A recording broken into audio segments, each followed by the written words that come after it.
Gas పెంచారు, ఇవన్నీ పెంచారు. ఎవరు దీనికి కారణం? జగన్మోహన్ రెడ్డి గారా? జగన్మోహన్ రెడ్డి గారు కాదే.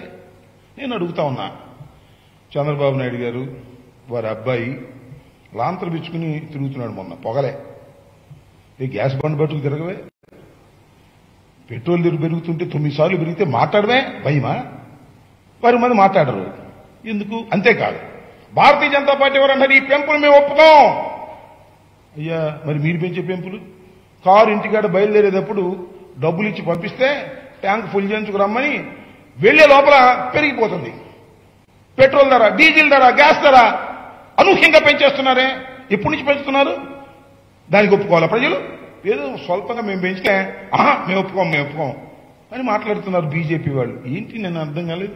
బీజేపీ వాళ్ళే కాదు, వారికి అండగా ఉన్నటువంటి మరి పవన్ కళ్యాణ్ గారు కూడా మాట్లాడుతున్నారు. ఏమంటాడు ఆయన? ఒక్కసారి పవర్ ఇవ్వండి, నా పవర్ చూపిస్తానంటూ విద్యుత్ ఛార్జీలు పెంచేసి పవర్ చూపించిన పవన్ కళ్యాణ్. అయ్యా, నీ పవర్ చూపించు, నువ్వు పవర్ స్టారు కదా, నీ పవర్ చూపించు.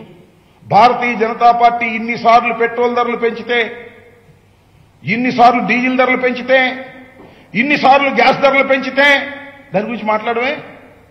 దాని గురించి మాట్లాడవా? కేంద్ర ప్రభుత్వం గురించి మాట్లాడవా? అది ప్రజలకు భారం కాదా? దాని గురించి నువ్వు మాట్లాడు, బీజేపీ మాట్లాడదు, తెలుగుదేశం పార్టీ మాట్లాడదు. జగన్మోహన్ రెడ్డి గారు ఏదో స్వల్పంగా అనివార్యమై పరిస్థితి పెంచితే దాని మీద గందరగోళం చేసేటటువంటి పరిస్థితికి తీసుకొస్తున్నారు. అసలు దీనికి అందరికీ కారణం ఎవరు? చంద్రబాబు నాయుడు గారు చెప్తూ ఉన్నాడు, సర్వనాశనం చేసేశాడు జగన్మోహన్ రెడ్డి గారు ఈ వ్యవస్థని అని.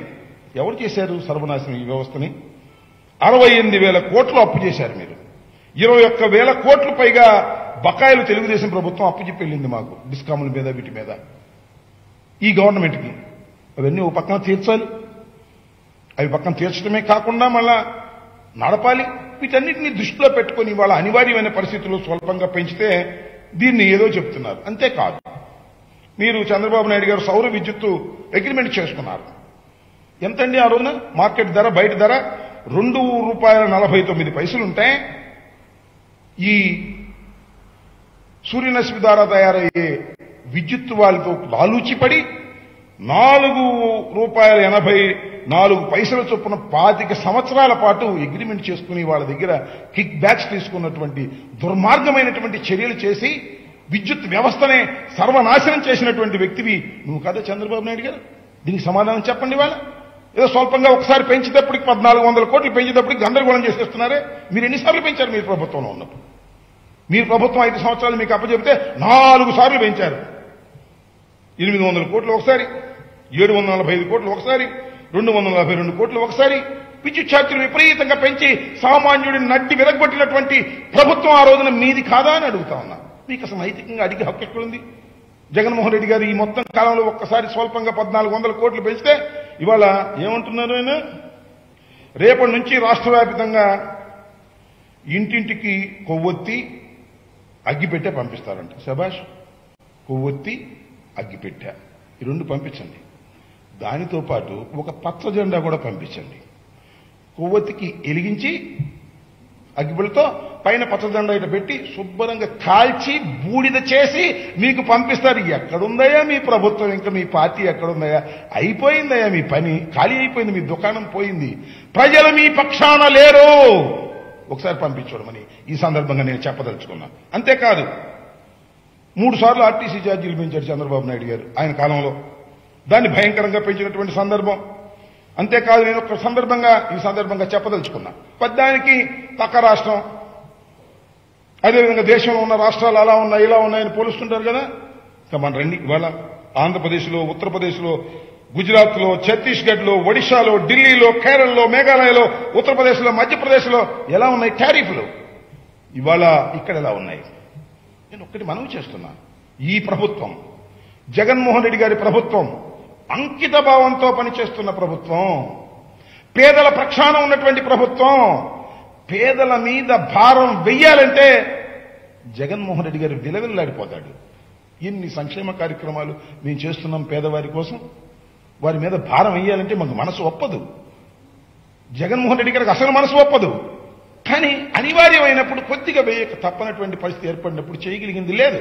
పెంచేశారని గందరగోళం చేసే వాళ్ళందరూ పెంచి విపరీతంగా ప్రజలనడ్డి విరగొట్టిన వాళ్ళు, విరగొడుతున్న వాళ్ళు, వీళ్ళు మాట్లాడతారా మా గురించి? మాట్లాడే హక్కు మీకుందా అని ఈ సందర్భంగా నేను మనవి చేస్తున్నా. కాబట్టి కొన్ని అనివార్యమైన పరిస్థితుల్లో ఒక 1400 కోట్ల రూపాయలు విద్యుత్ ఛార్జీలు పెంచవలసినటువంటి పరిస్థితి ఏర్పడింది. జగన్మోహన్ రెడ్డి గారు వచ్చిన తర్వాత ఇప్పుడు వరకు జరిగిన పరిపాలన మీరు చూశారు. సామాన్యుడికి రక్షణగా ఉండేటటువంటి ప్రభుత్వం ఇది. మీరు ఎన్ని గందరగోళాలు చేసినా, ఎన్ని కేకలు వేసినా, ఎన్ని ఉద్యమాలు చేసినా చేయండి చూద్దాం. భారతీయ జనతా పార్టీ, పవన్ కళ్యాణ్ కలిసి చేస్తారా? ముగ్గురు కలిసి చేస్తారా?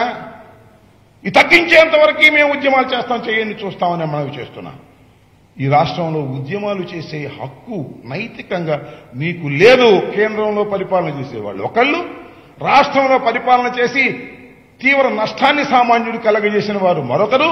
మీ ఇద్దరు మా గురించి మాట్లాడే నైతిక హక్కు లేదని ఈ సందర్భంగా తెలియచేస్తూ, ఈ సంవత్సరం రేపు వచ్చే ఉగాదికి తెలుగు ప్రజలందరికీ కూడా శుభకృతనామ సంవత్సర శుభాకాంక్షలు తెలియజేస్తూ, కొద్దిగా భారం వేశాం, తప్పలేదు. దాన్ని ప్రజలు గమనిస్తారు, ప్రజలు ఆలోచిస్తారు అని నేను కోరుకుంటున్నాను. ప్రజలను కూడా ఆలోచించమని ఈ సందర్భంగా కోరుతున్నాను. Thank you.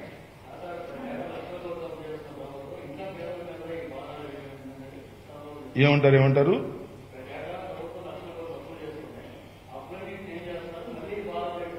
అప్పులన్నీ ఏం చేస్తున్నామో స్పష్టంగా కనిపిస్తుంది కదా.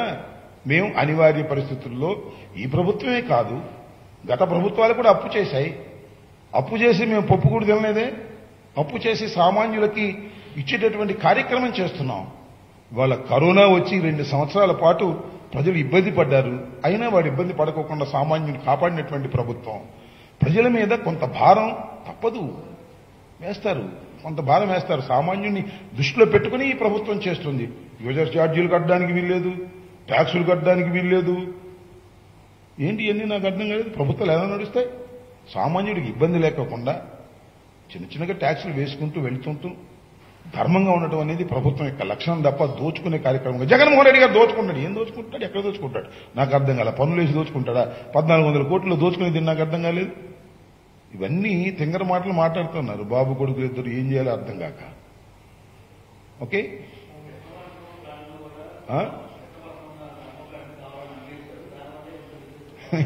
ఏది జరిగినా కృష్ణపట్నం సరిగ్గా చేయలేదు, అది అమ్మడానికి సిద్ధంగా ఉంది, మేనేజ్, ఇట్లాంటివన్నీ కూడా ఏదో బొక్కలెతికే కార్యక్రమం చేస్తున్నారు తప్ప వాళ్ళు ఉన్నప్పుడు ఏం చేశారు? నేను ఒకటి అడుగుతా ఉన్నా. చంద్రబాబు నాయుడు గారు 4 సంవత్సరాలు అధికారంలో ఉన్నప్పుడు, 5 సంవత్సరాలు అధికారంలో ఉన్నప్పుడు ఎందుకు 4 సార్లు విద్యుత్ ఛార్జీలు పెంచారు? మీరైతే పెంచొచ్చు, మేము 1400 లైట్గా వేస్తే గందరగోళమా? ఆయన పెంచిన రేటు ఇందాక చెప్పాను కదా. రకరకాలుగా మాట్లాడడం వారికి పరిపాటి అయింది. కానీ ప్రజలు దాన్ని ఏం పెద్ద పట్టించుకోవడం లేదు. ఒక చక్కని పరిపాలన, సంక్షేమ పరిపాలన, అభివృద్ధికరమైన పరిపాలన జరుగుతూ ఉన్నది. స్వల్పంగా ఏమైనా పెరిగినా కూడా ప్రజలు వాటిని అర్థం చేసుకోగలిగినటువంటి ఓర్పు, మనస్తత్వం, మా మీద నమ్మకం ఉందని మేము నమ్ముతున్నాం.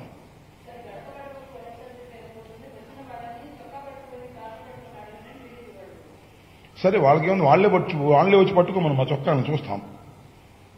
గడప గడపకి కాదు ఇవాళ నేను చెప్తున్నా. నేను ఇవాళే ఒక కార్యక్రమం చేసి వచ్చా. ప్రతి నెల మొదటి రోజున, అంటే పెన్షన్లు ఇచ్చే రోజున, నా నియోజకవర్గంలో ఒక గ్రామం వెళ్లి ఆ గ్రామంలో నేను పెన్షన్ నా చేతుల మీదుగా ఇస్తా.